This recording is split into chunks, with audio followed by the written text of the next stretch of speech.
नमस्कार, मैं हूं पवन त्यागी। जम्मू कश्मीर के कुपवाड़ा में भयंकर एनकाउंटर हुआ है आतंकवादियों और सेना के बीच में। असल में सेना को एक इंटेलिजेंस इनपुट मिला था कि पाकिस्तान की तरफ से कई आतंकवादी कश्मीर में घुसपैठ की कोशिश में हैं। उनकी कोशिश है कि बर्फ पड़ने के पहले हम कश्मीर में एंटर कर जाएं ताकि जम्मू कश्मीर में फिर से एक बार आतंकवादी घटनाओं को एक शकल दी जाए और लोगों को मारा जाए। आतंकवादी घटनाओं को अंजाम देने के लिए कहा जा रहा है 60 से अधिक आतंकवादी पीओके के क्षेत्र में जो आतंकवादी कैंप हैं वहां से निकले। हमारी इंटेलिजेंस जो इनपुट है उसके आधार पर उन पर नजर रखी जा रही थी और जैसे ही वो भारत की सीमा में एंटर किए कुपवाड़ा सेक्टर में, उनको सेना और हमारे जो जम्मू कश्मीर पुलिस के जवान हैं उन्होंने एक संयुक्त ऑपरेशन में उनको घेर कर मार गिराया। कुल संख्या अभी तक 5 बताई जा रही है, लेकिन सर्च ऑपरेशन जारी है क्योंकि इंटेलिजेंस जो हमारे पास खबर है, इंटेलिजेंस विभाग को यह खबर लगी थी कि लगभग 60 के करीब आतंकवादी ऐसे हैं जो अलग अलग एरिया से भारत की सीमा में घुसपैठ कर सकते हैं। हर बार ये होता है, हर साल ये होता है कि बर्फ पड़ती है। आप देखते हैं कि नवंबर दिसंबर में बर्फ पड़नी शुरू हो जाती है और जितने भी वो पाकिस्तान से और कश्मीर को जोड़ने वाला भाग है, जब बर्फ पड़ जाएगी, धर्रे पर बर्फ जम जाएगी तो उसमें उस समय पैदल पार करना रास्ता सरल नहीं है और इसलिए हर साल लगभग ये पाकिस्तान के आतंकवादी कोशिश करते हैं कि अक्टूबर के महीने में किसी तरह वो भारत के अंदर घुस जाएं और फिर वो छुपकर बैठ जाएं और उसके बाद समय मिलने पर वो कहीं ना कहीं सेना पर हमला कर दें और भारत के किसी और भाग में भी जा सकें। लेकिन आप देख रहे हैं 2014 के बाद से ये आतंकवादी, ऐसा नहीं है पहली बार आए, इसके पहले लगभग हर महीने 2-4 की संख्या में ये घुसपैठ करते हैं और 2014 के बाद से ये भी एक रिकॉर्ड है कि वो कश्मीर की सीमा को पार नहीं कर पाए हैं। जैसे ही घुसपैठ करते हैं लगभग 2-4 दिन के अंदर अंदर तो उनका सफाया कर दिया जाता है। अभी तक का जो सबसे बड़ा ऑपरेशन चला है इन आतंकवादियों को मारने का, वो 7 दिन का था। जब अभी पिछले दिनों ये इनको मारा गया 18 सितंबर में, तब भी 6 आतंकवादी मारे गए थे और इस तरह से अनेक घटनाएं होती हैं और इनकी कोशिश है कि हम भारत में आतंक फैलाएंगे, लोगों को मारेंगे। और आपको ये भी ध्यान में होगा कि पिछले ही दिनों ये भी बताया गया था कि मैंने भी अपनी आपकी वीडियो की थी, आपको ध्यान होगा अगर आप रेगुलर मेरी वीडियोस देखते हैं, मैंने बताया था कि कश्मीर की तरफ से आतंकवादियों की घुसपैठ पाकिस्तान करा सकता है। पाकिस्तान के आतंकवादी कैंप जहां चल रहे हैं पीओके में, उनकी कोशिश है कि किसी तरह भारत के अंदर, जब ये त्योहारों का मौसम है, इस समय आप देखें दीपावली आने वाली है, अभी अब दशहरा गया है और ये जो फेस्टिवल सीजन है इसमें बाजारों में भीड़ होती है, तो इनकी कोशिश है कि ये देश के अंदर घुसपैठ करके और देश के भूभाग में कहीं भी इस तरह से जो हमारे फेस्टिवल सीजन में धमाके करने की और गोली चलाकर लोगों को मारने की इनकी कोशिश है। इनको लगता है कि जितना लोगों को मारेंगे उतना इनके कुछ सिखाया गया है ऐसा कि भाई इनको जो है जन्नत मिलेगी। अब वो उनकी सोच है कि इनको जन्नत किसी को मारने से मिल रही है, लेकिन भारत की सेना पहले से सतर्क थी और मैंने जैसा पहले वीडियो में भी कहा कि हमारे पास पहले से ही ये इंटेलिजेंस थी, लेकिन अब बदलता हुआ भारत है।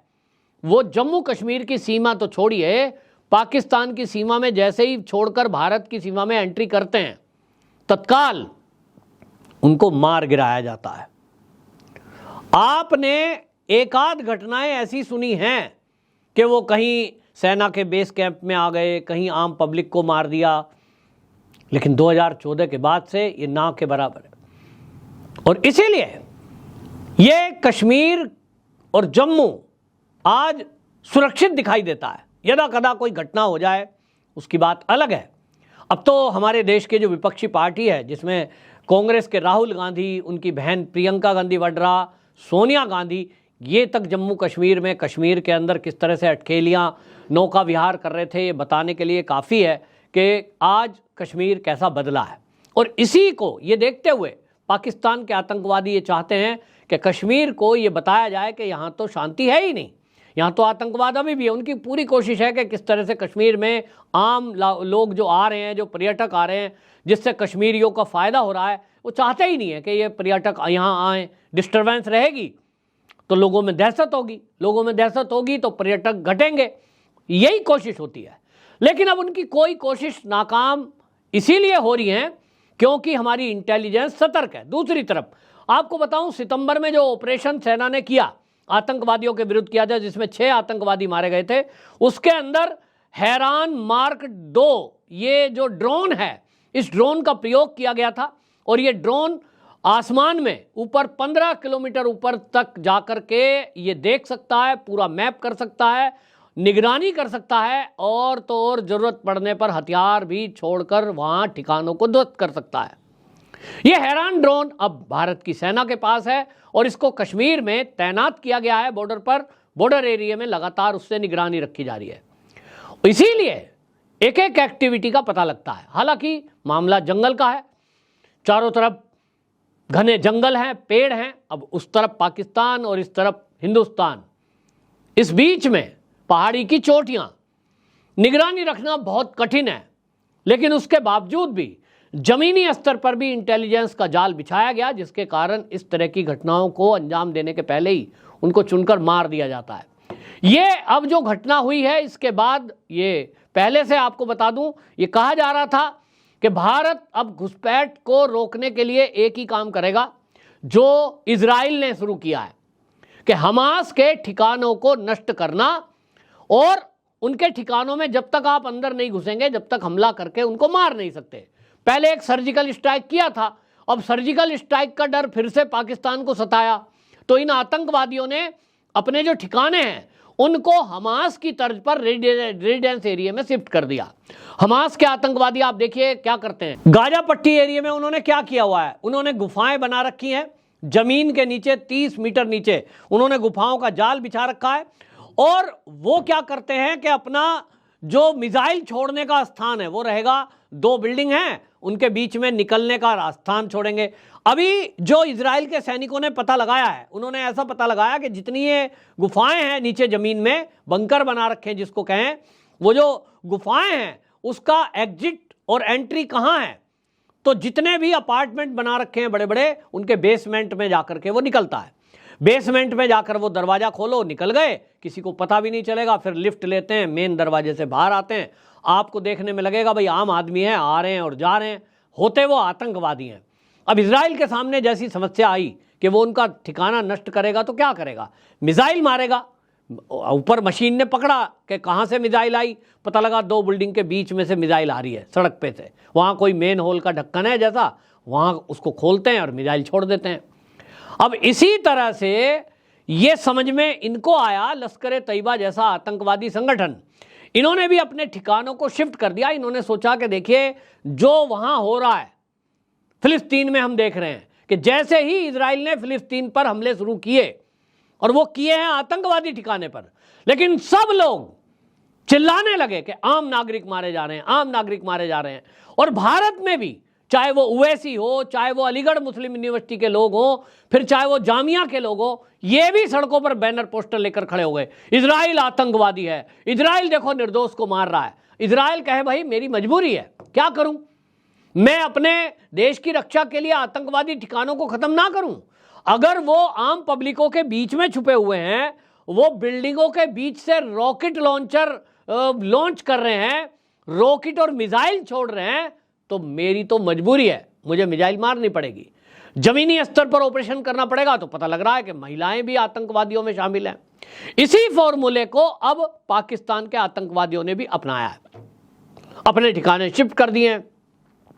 भारत ये देख रहा है कि जो आज वहां हो रहा है, इजराइल आतंकवादियों के हमास के ठिकाने पर जब हमला करता है, तो किस तरह से दुनिया में और भारत के अंदर कई लोग उन आतंकवादी संगठनों के पक्ष में खड़े हो जाते हैं।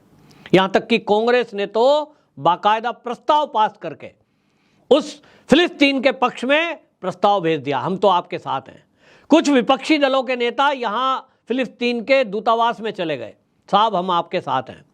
अगर पाकिस्तान में इस ऑपरेशन को इसी तरह भारत सेना को करना पड़ा कि भाई इन आतंकवादियों का एक बार सफाया करने के लिए पाकिस्तान में घुसना पड़ेगा, या तो मिसाइल से इनके ठिकाने नष्ट करने पड़ेंगे। तो निश्चित जानिए कि पाकिस्तान के एरिया में भी आम नागरिकों का मारा जाना तय है, क्योंकि वो उन्हीं के बीच छुपे हैं। तो ये जो भारत के अंदर लोग तख्ती पकड़ करके बैठे हैं हमास के पक्ष में, ये फिर पाकिस्तान के पक्ष में भी खड़े होते आपको दिखाई देंगे, और इसीलिए भारत के हाथ रुक जाते हैं। भारत सोचता है कि निर्दोष लोगों को ना मारा जाए, वरना इन आतंकवादियों के ठिकाने खत्म करना कोई कठिन थोड़ा ही है भारत के लिए। भारत की सेना इतनी सबल है, इतनी आज टेक्निकली बहुत मजबूत है कि वो हर सर्जिकल स्ट्राइक को कर सकती है और उनको नष्ट कर सकती है। जैसे मैंने कहा, हैरान ड्रोन हमारे पास है, हम चाहें तो ड्रोन का अटैक भी कर सकते हैं। लेकिन भारत की योजना हमेशा से ये रहती है कि आम नागरिकों का कोई नुकसान ना हो, और इसी का फायदा ये आतंकवादी उठा रहे हैं। लेकिन ज़्यादा दिन, वो कहते हैं बकरे की अम्मा कब तक खैर मनाएगी, तो भाई ज़्यादा दिन ये नहीं चलने वाला है। आज नहीं तो कल भारत की सेना पाकिस्तान में घुसकर उनके ठिकानों को नष्ट करके ही रहेगी। और आपको बता दूं कि ये पिछले दिनों पूरी तैयारी कर ली गई थी। इसकी भनक जब पाकिस्तान को लगी तो पाकिस्तान ने जम्मू कश्मीर सेक्टर में अपनी सेना को अचानक बढ़ा दिया। इसीलिए उसको लग गया कभी भी भारत की तरफ से हमला हो सकता है, और इसलिए उसने पूरी सेना को बॉर्डर एरिया पे बिठा रखा है। उसको पता है कि पीओके पर कभी भी चढ़ाई हो सकती है। बहरहाल तैयारी दोनों तरफ से है। अब उस दिन का इंतजार है जिस दिन भारत की सेना अपना धैर्य खो देगी और मोदी जी को यह लगेगा कि भाई अब अंत हो चुका है, अब तो आर पार का काम कर ही देना चाहिए। कब होगा ये तो सेना और सरकार डिसाइड करेगी, लेकिन इतना तो तय है कि पाकिस्तान के लिए लगातार ये एक चुनौती है कि आप जिनको भेज रहे हो भारत में डिस्टरबेंस पैदा करने के लिए, अगर आपने ये हरकत बंद नहीं करी तो आज हमारी सेना के लोग जो है अपनी सीमा में इस ऑपरेशन को कर रहे हैं, कल आपके घर में घुसकर हम मारेंगे। वंदे मातरम। आपकी क्या राय है? जरूर बोलें। भारत माता की जय।